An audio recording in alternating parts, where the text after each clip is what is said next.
जिसका वो मीन नहीं करना चाहता या जो बाद में पूरी ज़िंदगी का पछतावा बन जाते हैं। तो अगर आप उस टाइम अपने ब्रेन को 7 सेकंड दें अपने आप को रियलाइज़ कराने में, अपने आप को रिकॉग्नाइज़ कराने में कि आप किस सिचुएशन में हैं और क्या हो रहा है, तो होपफुली बहुत सी चीज़ें बेहतर तौर पर टैकल हो जाएंगी। सो ये हमारी सेकंड टेक्निक है। थर्ड टेक्निक है, अपने गिल्ट को कम कीजिए, अपने ग्रज को कम कीजिए। क्यों? क्योंकि गिल्ट आपके दिमाग के उस हिस्से पे काम करता है जो आपकी लॉजिकल थिंकिंग को सप्रेस कर देता है। जब जब गिल्ट होगा, आपकी लॉजिकल थिंकिंग सिचुएशन को हैंडल करना, सिचुएशन को फेस करना, ये आप नहीं कर सकेंगे। और आप हम उन तमाम चीज़ों पे जो हैं, बस आप सिर्फ अपसेट होंगे, एंजाइटी होगी और परेशानी और स्टेट ऑफ फियर में होंगे। हर टाइम आपका एक स्टेट ऑफ स्ट्रेस जो है वो। अस्सलाम वालेकुम, my name is Hafsa, I am a pharmacist and I also work in the field of psychology. मैं अपनी यूट्यूब पे सीरीज़ लेके चल रही थी चाइल्ड साइकोलॉजी, एडल्ट साइकोलॉजी को लेकर, बट मुझे एक डीएम में एक रिक्वेस्ट आई एक इंडिविजुअल की कि आप प्लीज़ मेरे केस पे काम करें। उनके साथ वन ऑन वन सेशन के बजाय मुझे लगा कि मैं उनसे क्योंकि ये एक ऐसा मीडियम है जिसमें एक मैसिव ऑडियंस को मैं टारगेट कर सकती हूँ, तो इसलिए मैंने सोचा कि मैं आप सबके साथ भी शेयर करूँ। उनकी डिटेल्स तो फॉर ऑब्वियस रीजंस मैं मेंशन नहीं कर सकती, पर उनकी हिस्ट्री मेरे पास यहाँ सामने मौजूद है। तो बात करेंगे हम आज अपने टॉपिक पे। उससे पहले मैं चाहूँगी कि आप मेरी वीडियो को ज़रूर लाइक, शेयर और मेरे चैनल को सब्सक्राइब करें। आपकी सपोर्ट की मुझे बहुत ज़रूरत है। Thank you. वीडियो की तरफ जाने से पहले मैं यहाँ पे एक इमेज इंसर्ट करूँगी और मैं चाहती हूँ कि आप उस इमेज में डिफरेंस ढूंढें। तो ये रहा इमेज।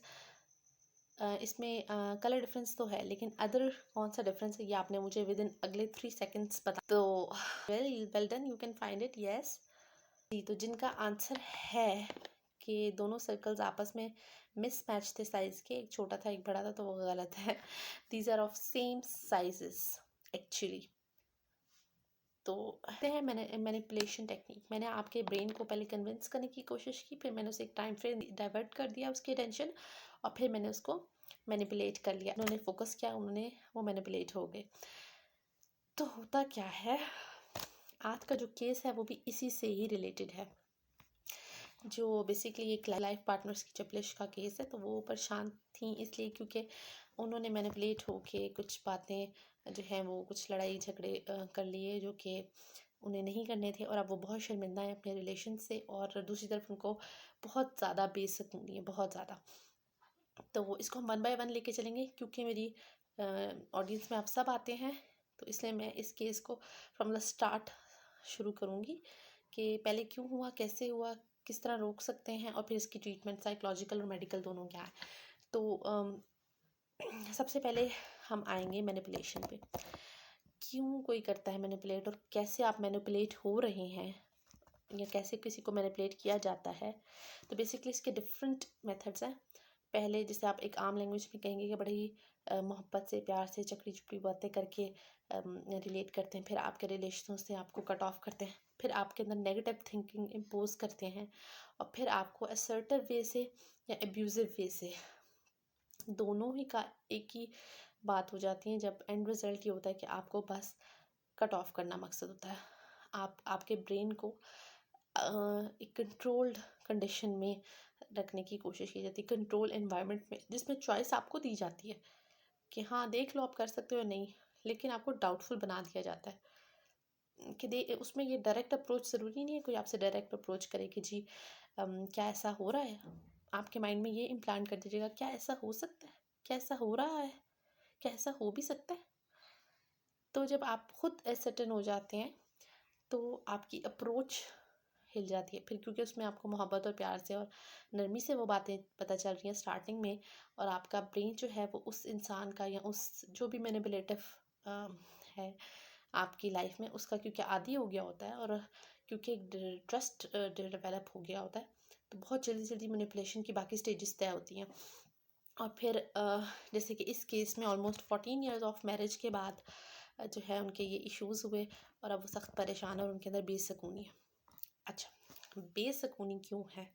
इसलिए क्योंकि उनको गुस्सा है अपने अदर पार्टनर पे, जिसकी वजह से उन्हें ये सब फेस करना पड़ रहा है। तो मैं पहले start from the start level 1। Step 1 क्या था? स्टेप 1 ये है कि सबसे पहले तो आपको ब्लेम गेम को ख़त्म करना होगा। Yes, I am talking about the blaming. You have to close it. Because ठीक है, आपको किसी ने इम्पैक्ट किया, किसी ने आपके जहन में एक सोच डाली, एक आइडियोलॉजी डाली, लेकिन उस पर एक्ट आपने किया है। सो ओन योर एक्ट। जो आपने किया है वो आपके ने खुद किया है, वो किसी ने गन पॉइंट पे नहीं किया है आपसे। तो एज लॉन्ग अब आप क्यों कर चुके हैं तो आप इसको किसी और पे नहीं डाल सकते। टू एवरीबडी, हर कोई अपने एक्शन का खुद जिम्मेदार है। तो आप अपने एक्शन की फर्स्ट ऑफ ऑल जिम्मेदारी लीजिए। क्यों? क्योंकि ये एक्सेप्टेंस को, आपके अंदर एक्सेप्टेंस को लेके आएगा कि ये हो गया है। जब तक आप किसी चीज़ के गिल्ट में होते हैं, ग्रज में होते हैं, गुस्से में होते हैं, तब तक आप उस चीज़ को एक्सेप्ट नहीं कर रहे होते। तब तक आप उस चीज़ को लेके बैठे होते हैं, कॉम्प्रोमाइज सिचुएशन में होते हैं। और जब आप उससे बचेंगे तो आप अपने गुस्से को कंट्रोल कर लेंगे, आप अपनी डिसीजन पावर में बेहतर हो जाएंगे और आप अपना एक बेहतर और स्ट्रॉन्ग डिसीजन बना सकते हैं, जिसको अब आप कल को सपोर्ट भी कर सकें, जिसे आप कहते हैं कि आपने अपने होशो-हवास में किया। जैसे फॉर एग्जांपल, अगर आपके पास कोई बंदा आता है, वो कहता है मुझे भी कर्ज दे दो, और आपका क्योंकि बहुत पुराना दोस्त है, 20-25 साल हो गए, आप उसको फ़ोन पकड़ा दें, आप कहें no no no no issue, I will give you that money.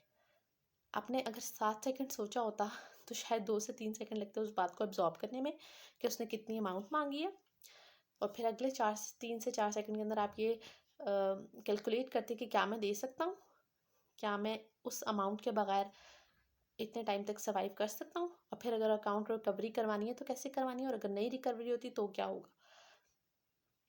तो आपने तो बस आप अपनी इंट्रिंसिक प्रॉपर्टी के साथ चले गए, और फिर ये होता है कि आप बाद में परेशान हो गए कि अब मैं क्या करूँ, और फिर आपका रिलेशन ख़राब होता है। इसी तरह एंगर में इसकी एग्जांपल मैं इस तरह लूँगी कि बहुत से अल्फाज इंसान गुस्से में कह जाता है जो वो मत जिसका वो मीन नहीं करना चाहता, या जो बाद में पूरी ज़िंदगी का पछतावा बन जाते हैं।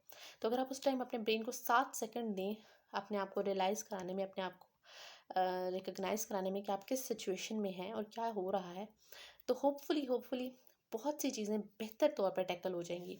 सो ये हमारी सेकंड टेक्निक है। थर्ड टेक्निक है, अपने गिल्ट को कम कीजिए, अपने ग्रज को कम कीजिए। क्यों? क्योंकि गिल्ट आपके दिमाग के उस हिस्से पे काम करता है जो आपकी लॉजिकल थिंकिंग को सप्रेस कर देता है। जब जब गिल्ट होगा, आपकी लॉजिकल थिंकिंग, सिचुएशन को हैंडल करना, सिचुएशन को फेस करना, ये आप नहीं कर सकेंगे। और आप हम उन तमाम चीज़ों पे जो हैं, बस आप सिर्फ अपसेट होंगे, एंजाइटी होगी और परेशानी और स्टेट ऑफ फियर में होंगे। हर टाइम आपका एक स्टेट ऑफ स्ट्रेस जो है वो। फिर आते हैं सेकेंड स्टेप पे। अब इस स्टेप को अवॉइड करने के लिए कि जो कुछ हुआ है, मैनिपुलेशन और जो भी है, और फिर एंगर, गुस्सा आता है, दूसरे पार्टनर से और भी प्रॉब्लम्स हो जाती हैं जिसकी वजह से ये सब होता है, और दबा दबा सा गुस्सा होता है, आप निकाल भी नहीं सकते। तो फिर क्या होता है कि पार्टनर्स में और प्रॉब्लम्स आ जाती हैं, और दूरी आ जाती है, और फिर और भी बहुत सारे इश्यूज, एंजाइटी वगैरह जो हैं वो निकल आते हैं, और फिर इश्यूज बन। अब सेकंड जो आपको काम करना पड़ेगा, वो 7 सेकंड टेक्निक इस्तेमाल करेंगे आप। स्पेशली ये टेक्निक एंगर मैनेजमेंट और लिए डिसीजन मेकिंग के लिए बहुत ज़रूरी है। जब भी आपने कोई डिसीजन करना हो तो 7 सेकंड लीजिए अपने ब्रेन को वो बात एब्जॉर्ब करने के लिए। जैसे पानी गिरता है कपड़े पे तो कपड़ा उसको जस्ट कर लेता है, और कपड़ा जो है वो सारा सोक हो जाता है, खुद गीला हो जाता है। उसी तरह ब्रेन को भी 7 सेकंड चाहिए किसी भी चीज़ को, किसी भी सिचुएशन को, किसी भी एक्ट को एब्जॉर्ब करने के लिए और उसका रिएक्शन प्रोड्यूस करने के लिए। अगर आप 7 सेकंड अपने जहन को देते हैं तो मुमकिन है कि आप जो अपना इंट्रिंसिक बिहेवियर है, यानी कि जो फौरी तौर पे रद्द अमल देना है, उससे बच जाएंगे।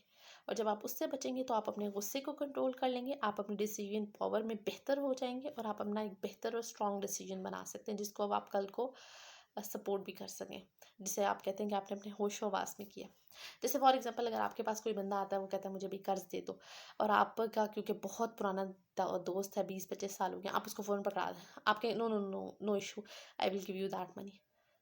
आपने अगर 7 सेकंड सोचा होता तो शायद 2 से 3 सेकंड लगते उस बात को एब्जॉर्ब करने में कि उसने कितनी अमाउंट मांगी है, और फिर अगले 3 से 4 सेकंड के अंदर आप ये कैलकुलेट करते कि क्या मैं दे सकता हूँ, क्या मैं उस अमाउंट के बगैर इतने टाइम तक सर्वाइव कर सकता हूँ, और फिर अगर अकाउंट रिकवरी करवानी है तो कैसे करवानी है, और अगर नहीं रिकवरी होती तो क्या होगा। तो आपने तो बस आप अपनी इंट्रिंसिक प्रॉपर्टी के साथ चले गए और फिर ये होता है कि आप बाद में परेशान हो गए कि अब मैं क्या करूँ, और फिर आपका रिलेशन ख़राब होता है। इसी तरह एंगर में इसकी एग्जांपल मैं इस तरह दूँगी कि बहुत से अल्फाज इंसान गुस्से में कह जाता है जो वो मत जिसका वो मीन नहीं करना चाहता, या जो बाद में पूरी ज़िंदगी का पछतावा बन जाते हैं। तो अगर आप उस टाइम अपने ब्रेन को 7 सेकंड दें अपने आप को रियलाइज़ कराने में, अपने आप को रिकॉग्नाइज़ कराने में कि आप किस सिचुएशन में हैं और क्या हो रहा है, तो होपफुली बहुत सी चीज़ें बेहतर तौर पर टैकल हो जाएंगी। सो ये हमारी सेकंड टेक्निक है। थर्ड टेक्निक है, अपने गिल्ट को कम कीजिए, अपने ग्रज को कम कीजिए। क्यों? क्योंकि गिल्ट आपके दिमाग के उस हिस्से पे काम करता है जो आपकी लॉजिकल थिंकिंग को सप्रेस कर देता है। जब जब गिल्ट होगा, आपकी लॉजिकल थिंकिंग सिचुएशन को हैंडल करना, सिचुएशन को फेस करना, ये आप नहीं कर सकेंगे। और आप हम उन तमाम चीज़ों पे जो हैं, बस आप सिर्फ अपसेट होंगे, एंजाइटी होगी और परेशानी और स्टेट ऑफ फियर में होंगे।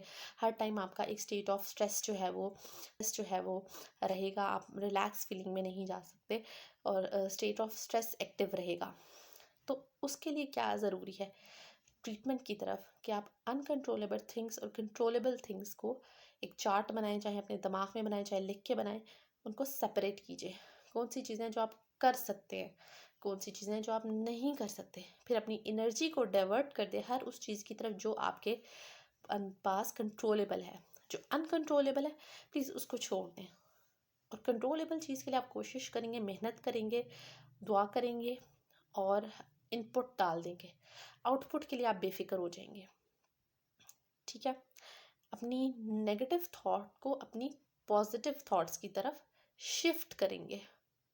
ये सोचने के बजाय कि मैंने इतनी गलती की, मैंने मेरे से क्या कर दिया, मैंने क्यों कर दिया, मुझे ये नहीं करना चाहिए था, काश मैं ये ना करता, से उसको शिफ्ट करेंगे। मैंने ये कर दिया है, ये मुझसे हो गया है, और अब मैंने इसको बेहतर कैसे बनाना है। अब उसमें जो केस था ये वाला, उसमें जो बंदी थी वो इसलिए बहुत परेशान थी because she was sorry but she can't say sorry. She was feeling कि मैं बहुत मैं अब इसको किस तरह ओवरकम करूँ, जो हो गया तो हो गया, लेकिन आई फील कि मैं अब उनको सॉरी नहीं बोल सकती और मैं बहुत परेशान हूँ। तो हमेशा जब ये सिचुएशन आए ना, तो हमेशा आप देने वाला हाथ बन जाए, क्योंकि देने वाला हाथ लेने वाले हाथ के ऊपर होता है। उसमें नरमी होती है, उसमें आजिज़ी होती है। चाहे वो देना कोई एडवाइस है, कोई गिफ्ट है, कोई पॉजिटिविटी है, कोई अच्छी थिंकिंग है, कुछ भी अप्रोच आप करें, लेकिन आप देने वाले बन जाएं। क्योंकि देने वाला बंदा हमेशा शुक्रगुजार होता है, और जो शुक्रगुजार होता है वो बाअमल होता है। तो फिर आप सिर्फ ये सोचते नहीं रह जाएंगे कि मैंने ये क्यों कर दिया और नहीं करना था, बल्कि आप उसका कुछ पॉजिटिव आउटकम की तरफ चलेंगे। देखिए, हर सिचुएशन का कोई ना कोई सोल्यूशन लाजमी होता है। हर सिचुएशन की कोई ना कोई पर सोल्यूशन लाजमी मिल जाता है। चाहे परफेक्ट ना भी हो, क्लोज टू परफेक्ट भी हो, लेकिन देयर इज़ एन एग्जिस्टेंस। हर मुश्किल के साथ आसानी है, हर मुश्किल के बाद आसानी नहीं। कुरान में है, हर मुश्किल के साथ आसानी पैदा की गई है। लेकिन इंसान की एक फितरत है कि वो परेशानी पे पहले पहले